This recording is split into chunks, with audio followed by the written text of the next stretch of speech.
Our grammar talk, I pulled a sentence out of this book. So let's get on our binoculars, Samrat, so we can look really closely at our sentence. Go ahead and look.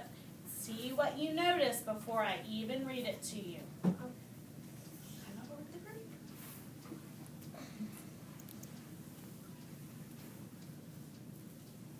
Okay, quickly turn to your elbow partner in 3, 2, 1. If you are facing the math wall, you get to go first. Share one thing that you notice with your partner. Ready to learn? Oh, yeah! Thank you. Okay, I heard so many good things that you noticed. I'm so proud of you. Without me even reading, you noticed some really good things in this, didn't you? Great job. I'm going to pull and let's see if somebody can share something. Isabel, what was something you noticed before we read it? A chunk. Can you tell us what chunk you saw? Oh, you saw a word wall word, didn't you? She saw the word wall word the. Did anybody else see that? No. So, Isabel, come show us where that word is up here. I think 2 does. Can I see 2? Oh, okay, she did. She saw it in a word. I thought she meant just a word by itself, but look at that. She saw a chunk inside this word. Good job. And Sean, what did you notice? Bob. What did Bob you is proper noun. How do you know that's a proper noun? Okay, let's go ahead and read it and see what we noticed with the Eric Litwin did here. Okay? Now we got our goggles, or not our goggles, our binoculars back on. Put your binoculars back on, everybody. And then put those headphones on so you can listen too. Ready? Pete the cat goes to the beach with his mom and his brother Bob. Ready? Do it again. Pete the cat goes to the beach with his mom and his brother Bob. Great thinking. This time, can everybody join me as I read it? Ready? Here we go. Pete the cat Goes to the beach with his mom and his brother Bob. Now, oh, Ancha's already telling me he's noticed something. Samra, I would like you to come sit right up here, please. Anch, what did you notice when we read it? Pete the cat is the title of the book. Oh, Pete the cat is the title of the book. Good thinking. What else about Pete the cat do you notice? What else do we notice about Pete the cat? Awesome. It's a proper noun. What part of that is a proper noun? Can you come show me?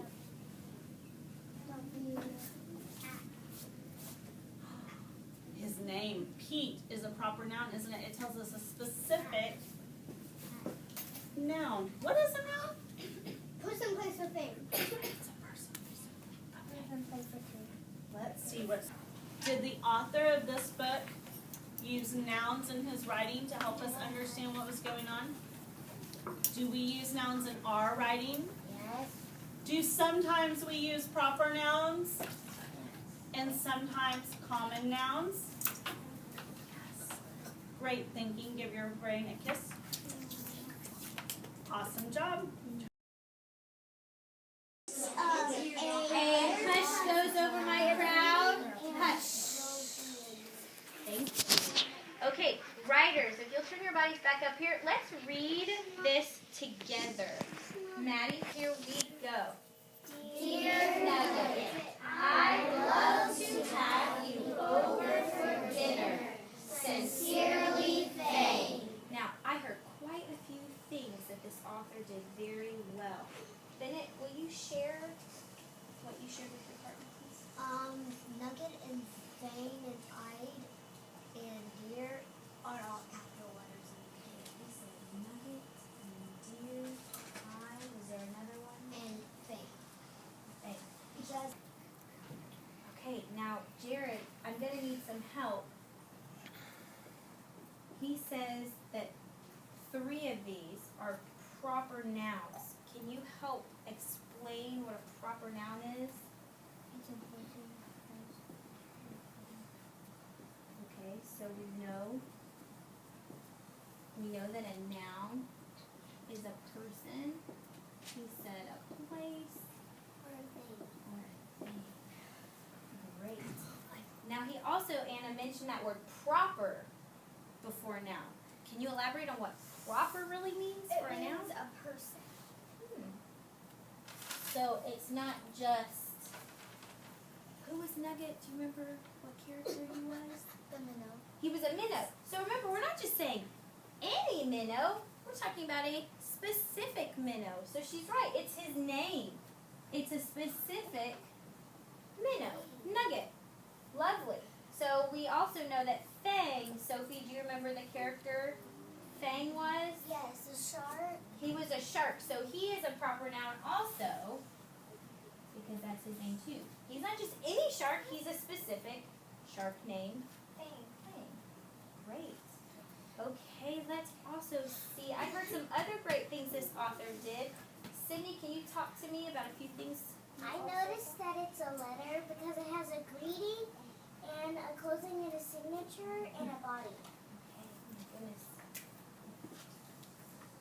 Greeting, body, okay, now I'm going to need some help because we had a long spring break. So, Jace, can you help me identify where the greeting is? Now identified parts of our letter. Awesome. You have identified some great proper nouns. I'm thinking of a revision. I want you to turn to your writing partner and I want you to come up with one describing word. I think we have a fancy name for describing words. Adjectives. I want you to think of one adjective that you think would just make this body sentence boom to the next level. Think of one adjective. Okay, thank you. I didn't even have to hush my crowd. Okay, I heard a lot of great suggestions for a revision this author could do, and this will be the last thing we enter grammar talk on. So I'm going to take a suggestion, and Anna, I overheard yours, and I would love for you to share a revision you came up with where you could add an adjective to really make this sentence even better. It could be, dear Nugget, I love to have you over for this lovely dinner. So Elena, did you hear what she said? Okay, let's repeat it one more time because it was very nice. Go ahead, Anna. It could be, dear Nugget, I love you over. Grammar talk today, I pulled a sentence out of our read aloud book, okay? And I've already written it up there, so in a minute I'll raise the screen and I want you to read it to yourself first. Then I want you to think about the words the author chose to include in this sentence. And if you can tell me anything about any of the words included, I want you to see your sign, okay? Go ahead and read that to yourself and think about the words the author used. What I heard a lot of is things that you might want to change in this sentence, but here's what I want you to think about. What words did the author use that help this sentence or make this a strong sentence? So you may talk about that with their partner group. Bella, what are you thinking? I was talking about I don't see anything wrong with this sentence. I think this sentence is strong and fine by itself. Okay, what's strong about it?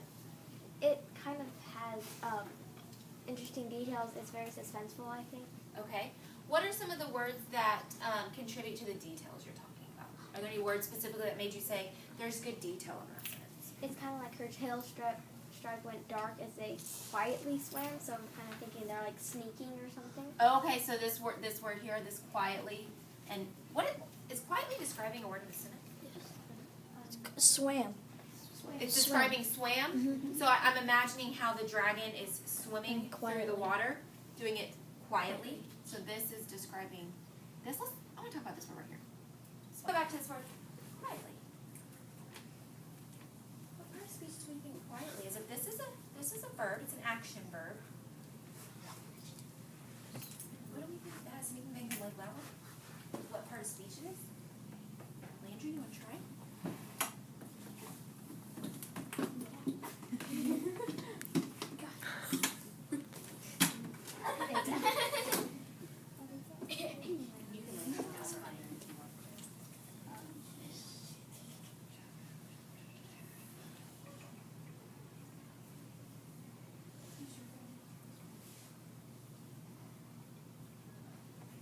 She wrote describing her. You know what word I love that she wrote right here? Describing. Is quietly describing how the dragon swam? Yes. Yes. And she's right about it being a describing. What is it? Describing what? What do you want to say, Bella?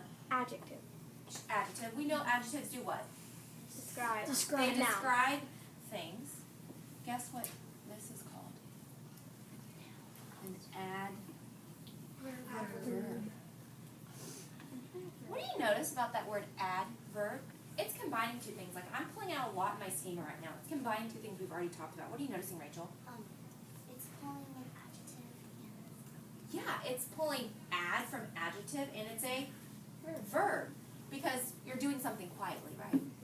Okay, good. What I want you to notice as you're reading in Reader's Workshop, when you notice that an author is using really strong adverbs, pull out your response journal and kind of keep a list of those. Because what do you think that you can do with that in writing? use them. You could use them in your writing to strengthen your writing when you notice mentor authors, when we've talked about mentor authors, when you notice that they use strong adverbs. And when you find yourself using strong adverbs, guess what I want you to do? Go and share it with your writing partner. Take pride in using those strong adverbs and go say, look at this sentence that I created using this strong adverb.